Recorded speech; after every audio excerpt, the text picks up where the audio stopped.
best friend, too. "You okay?" I asked, finally forcing myself to look in her direction. That hollow space inside me, the one I'd been trying to ignore, was now so overpowering I began to feel sick from the force of it. I'd been avoiding it for the last 30 minutes, only I could no longer overlook it. All the rambling I'd done to lighten the mood had accomplished nothing, so now there we were. "I'm not okay," she whispered in the darkness, still staring ahead.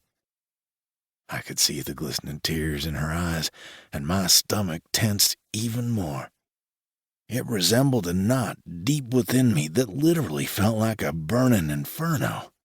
I wasn't sure my heart could take hearing her say something like she no longer felt the same way I did. She and I had been inseparable since we were 12.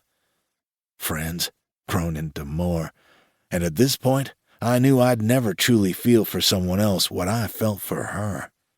She was my girl.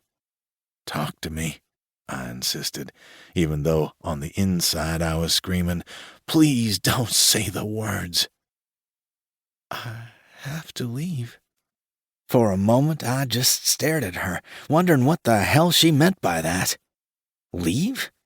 No, leaving wasn't an option. "I don't want to, but I have to." "What do you mean you have to leave?" I turned in my seat to face her and tug on her hand, forcing her to finally look at me. "Where are you going?" My sweet girl, with tears flowing along her cheeks, her lower lip trembling as she did her very best to remain in control, suddenly fell apart. "We're moving. My father was transferred." I had never felt the kind of pain I'd felt in that single moment, like someone was tearing at my chest in search of my heart. My throat was so tight, I wasn't sure I could swallow, breathe, or even speak. "They've decided we're leaving on Saturday morning so that we can search for a house, or even a condo as a temporary place until we can find something better. He has to be there to start his new position in 3 weeks. "Where is there?" The question was a hoarse whisper, the rawness I felt overpowering. Maybe it wasn't so bad.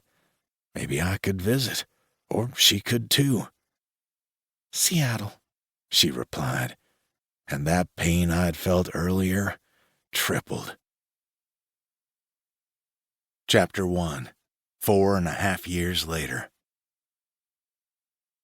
"You coming tonight?" I tossed my bag over my shoulder and looked to my left. Terrence, a fellow baseball player and friend, hollered out from the other side of my truck bed. "AJ's gonna be there." "I know. She told me." I didn't answer his question because I wasn't sure I was up for a party by the lake. The same lake Harley and I used to make out near time and time again. The very same lake where I'd lost my virginity to the girl who broke my heart. She was still someone I thought about often, wondering what I could have said or done differently that could have changed the distance that now lay between us. "I don't get it, man." Terrence leaned over the side of my truck, shaking his head. "AJ is a sweet girl, cute as hell, and she has a thing for you, yet it's like you don't even see her." "I see her," I tell him. How could I not see her?